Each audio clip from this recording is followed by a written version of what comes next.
Alhamdulillahirabbil alamin wal aqibatu lil muttaqin wala udwana illa 'alal zalimin. Asyhadu an la ilaha illallah wahdahu la syarika lah, lahul malikul haqqul mubin. Wa asyhadu anna Muhammadan abduhu wa rasuluh rahmatan lil alamin. Allahumma shalli wa sallim ala habibina wa syafiina wa karimina wa qurrata a'yunina wa nuzulina wa maulana nabiyina Muhammadin wa ala alihi wa sahbihi ajma'in. Puji syukur kehadirat Allah Subhanahu wa taala. Shalawat dan salam semoga tercurah limpahkan kepada junjungan alam baginda dan Nabi Muhammad sallallahu alaihi wasallam. Mari kita teruskan pengajian kitab Ta'limul Muta'allim, masih bab menjelaskan hormat takzim terhadap mu'alim, menghormati, mengagungkan terhadap guru kita, masyayikh kita, ulama kita, agar ilmu yang kita raih benar-benar ilmu yang bermanfaat dan ilmu yang diridhoi oleh Allah Subhanahu wa taala. Apa di antaranya wa yura'iyal waqta, dan harus memelihara waktu. Jadi pelajar harus pintar memanage waktu. Pelajar harus bisa menjaga waktu dengan sebaik-baiknya. Ingat bahwa waktu itu terbagi 3, masa lalu, sekarang, dan yang akan datang. Masa lalu belum tentu kita, dan tidak akan bisa kita balik lagi ke belakang. Contohnya saat ini kalau kita duduk di bangku SMP atau di bangku SMA, SMK atau aliyah, lalu kemudian kita ingin coba balik lagi, kembali lagi masuk TK, tentu sudah tidak akan mungkin lagi. Masa yang akan datang belum tentu kita ini diberikan waktu atau hidup untuk sampai beberapa tahun, beberapa bulan yang akan datang.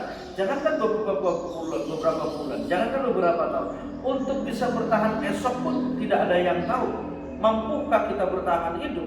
Kecuali itu adalah atas kehendak Allah Subhanahu wa taala.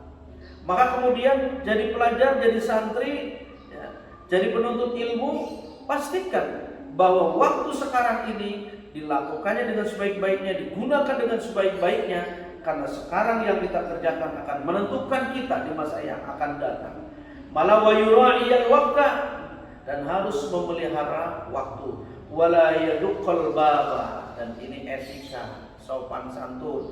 Jangan kemudian mengetuk pintu guru kita, muallim kita, ustaz kita.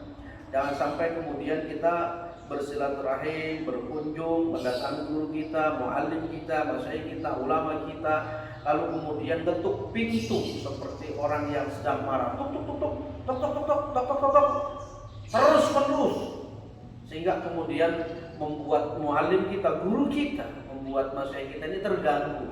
Maka kemudian ini tidak diperbolehkan, karena ini bagian daripada akhlak seorang pelajar. Ketika kemudian itu bukan akhlak seorang pelajar, jangan dilakukan. Ketika itu adalah akhlak yang tidak baik, jangan kemudian kita kerjakan.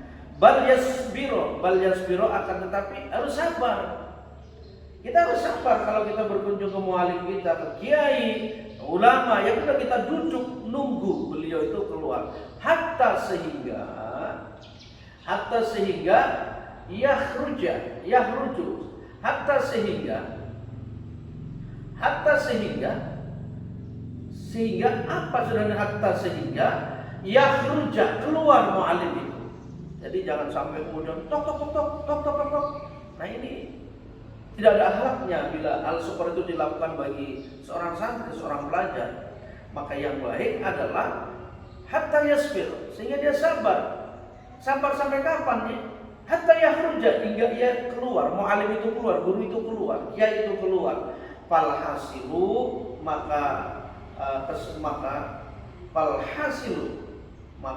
kesimpulannya adalah bahwasanya penuntut ilmu, sungguhnya penuntut ilmu yatlubu, harus mencari ridhohu, keridhoan muallim, keridhoan guru, keridhoan kiai kita, masyayikh kita. Karena ridhonya guru akan bisa menentukan ridhonya Allah.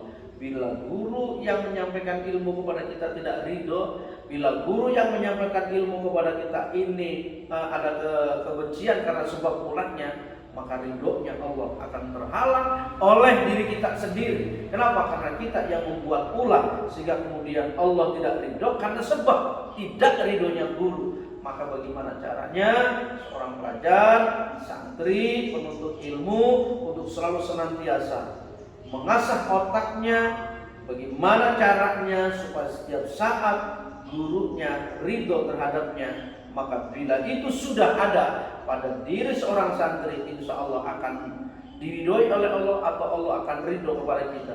Bila Allah sudah ridho sama kita, maka ilmu yang kita raih sudah bisa dipastikan ilmu itu diridhoi oleh Allah, dan ilmu itu Allah akan jadikan ilmu yang bermanfaat. Mudah-mudahan kita semuanya oleh Allah Subhanahu wa taala dijadikan pelajar, dijadikan santri, dijadikan orang yang menuntut ilmu pagi, siang, sore, malam lelah, tapi lelahnya dibayar dengan memiliki ilmu yang barokah, ilmu yang bermanfaat di dini wa dunya wal akhirah. Wallahul muwaffiq ila aqwamit thoriq. Aku lakum syukran billahi taufiq wal hidayah wal ridha wal inayah wal afu minkum. Wassalamualaikum warahmatullahi wabarakatuh.